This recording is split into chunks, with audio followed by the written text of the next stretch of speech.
മഞ്ചേരി പുതിയ ബസ് സ്റ്റാൻഡിൽ സ്വകാര്യ ബസ്സിൽ കൃത്രിമത്തിരക്കുണ്ടാക്കി കയറി വയോധികന്റെ പാന്റിന്റെ പോക്കറ്റ് മുറിച്ചെടുത്ത് 25,000 രൂപയും 14,000 UAE ദർഹവും കവർന്ന കേസിൽ മുഖ്യപ്രതിയെ പോലീസ് പിടികൂടി. കോഴിക്കോട് കൂടത്തായി സ്വദേശി പുതിയടത്ത് വീട്ടിൽ 35 വയസ്സുള്ള അർജുൻ ശങ്കറിനെയാണ് മഞ്ചേരി SI അഖിൽ രാജിന്റെ നേതൃത്വത്തിൽ പ്രത്യേക അന്വേഷണ സംഘം പിടികൂടിയത്. നേരത്തെ ഈ കേസിൽ കുപ്രസിദ്ധ മോഷ്ടാവ് ഒളവട്ടൂർ വടക്കുംപുലാൻ വീട്ടിൽ 46 വയസ്സുള്ള അബ്ദുള്ള കോയ, കൂട്ടാളികളായ കൊണ്ടോട്ടി കോളോത്ത് തൊട്ടിയൻകണ്ടി 50 വയസ്സുള്ള ജുനൈസുദ്ദീൻ, ഊർങ്ങാട്ടി ആലിഞ്ചുവട് മഞ്ഞക്കോടവൻ വീട്ടിൽ 45 വയസ്സുള്ള ദുൽകിഫിലി എന്നിവരെ മഞ്ചേരി പോലീസ് അറസ്റ്റ് ചെയ്തിരുന്നു. ഇവർ ഇപ്പോൾ റിമാൻഡിലാണ്. കഴിഞ്ഞ മാസം 23-ന് വൈകിട്ട് 4 മണിയോടെയായിരുന്നു സംഭവം. പിടിയിലായ അർജുൻ ശങ്കർ മുൻപും സമാനമായ കേസിൽ ജയിലിൽ കിടന്നിട്ടുണ്ട്. ജാമ്യത്തിൽ ഇറങ്ങിയാണ് വീണ്ടും കവർച്ചയ്ക്കിറങ്ങിയത്.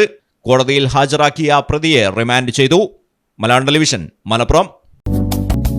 ഇഷ്ടവർണ്ണങ്ങളാൽ സ്വപ്ന വീടിന് മനോഹരമാക്കുവാൻ ലോകോത്തര ബ്രാൻഡുകളുടെ പെയിന്റ്സ് ഉൽപ്പന്നങ്ങളുമായി TP traders. Colouring your dreams. TP traders, bypass road, Puthanathani.